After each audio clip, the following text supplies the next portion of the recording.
Bismillahirrahmanirrahim. Assalamualaikum warahmatullahi wabarakatuh. Hai semuanya, apa kabarnya kalian? Semoga senantiasa dalam lindungan Yang Maha Kuasa ya. Pada video ini, kami akan memaparkan hasil diskusi kami yang dimana untuk memenuhi tugas ujian akhir semester pada mata kuliah penganggaran.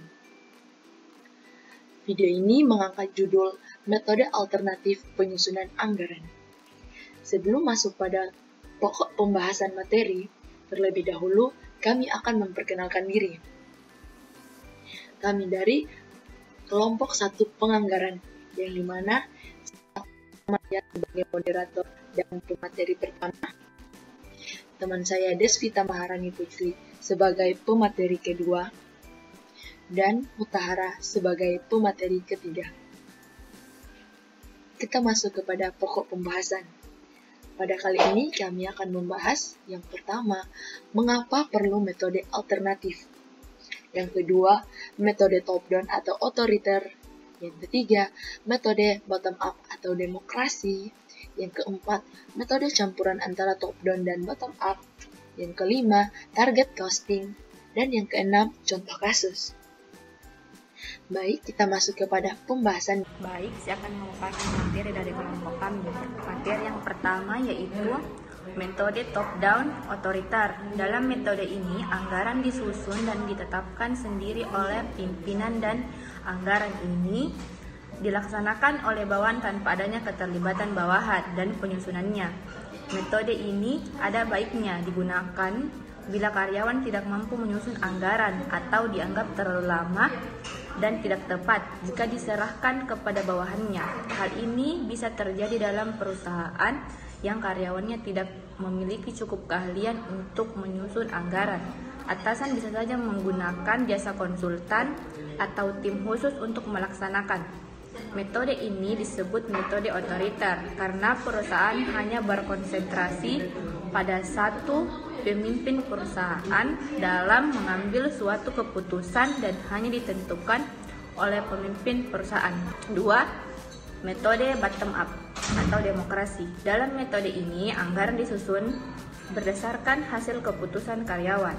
Anggaran disusun mulai dari bawahan sampai ke atasan, di mana diserahkan sepenuhnya menyusun anggaran yang ditargetkan pada masa yang akan datang. Metode ini digunakan jika karyawan sudah memiliki kemampuan dalam menyusun anggaran dan tidak dikhawatirkan akan menimbulkan proses yang lama dan berlarut. Meskipun dapat menciptakan komitmen manajemen bawah, namun anggaran bottom up mempunyai kelemahan sebagai berikut.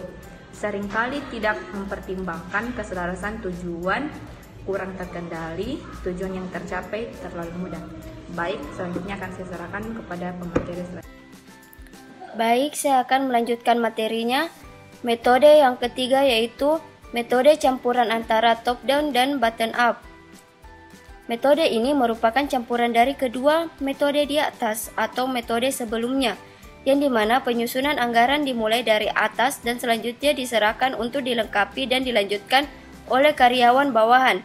Jadi pedoman dari atasan atau pimpinan dan kemudian dijabarkan oleh bawahan sesuai dengan arahan dari atasan. Metode yang terakhir yaitu target costing. Target costing atau target biaya adalah metode penentuan biaya produksi di mana perusahaan terlebih dahulu menentukan biaya produksi yang harus dikeluarkan berdasarkan harga pasar kompetitif. Dengan demikian, perusahaan memperoleh laba yang akan diharapkan. Adapun perhitungan atau rumus dari target costing yaitu target costing sama dengan harga jual dikurang laba yang diharapkan. Alasan target costing digunakan ada dua, yaitu perusahaan tidak dapat menetapkan dan mengendalikan harga jual produksi secara sepihak. Yang kedua yaitu sebagian besar biaya ditentukan pada tahapan desain. Selanjutnya saya akan membahas tentang contoh kasus, yaitu PT DNP memproduksi DVD player dengan harga murah kualitas baik, dengan harga 300.000 per unit. divisi marketing untuk memperkirakan menjual sebesar 50.000 unit per tahun. Untuk desain, pengembangan dan produksi DVD membutuhkan investasi sebesar 12 miliar rupiah. Perusahaan mengharapkan ROI 25%. Berdasarkan target costing sama dengan harga jual dikurang laba yang diharapkan, maka produksi penjualan sebesar 15 miliar rupiah, laba yang dikurang dengan laba yang diharapkan sebesar 3 miliar rupiah, sama dengan target biaya total sebesar 12 miliar rupiah. Target biaya per unit sebesar Rp240.000.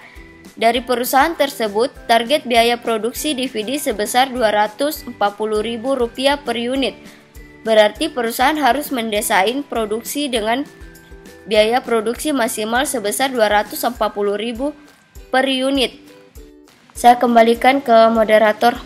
Nah, itulah tadi materi kami mengenai metode alternatif penyusunan anggaran. Kami ucapkan terima kasih bagi yang telah menonton video sampai akhir. Kami harap semoga video ini dapat menjadi manfaat bagi kita semua ke depannya. Sebagai moderator, saya akan menutup video kali ini dengan pantun pagi hari sarapan Indomie, siangnya makan bubur ketan. Cukup sekian video dari kami. Sampai bertemu di lain kesempatan. Wassalamualaikum warahmatullahi wabarakatuh.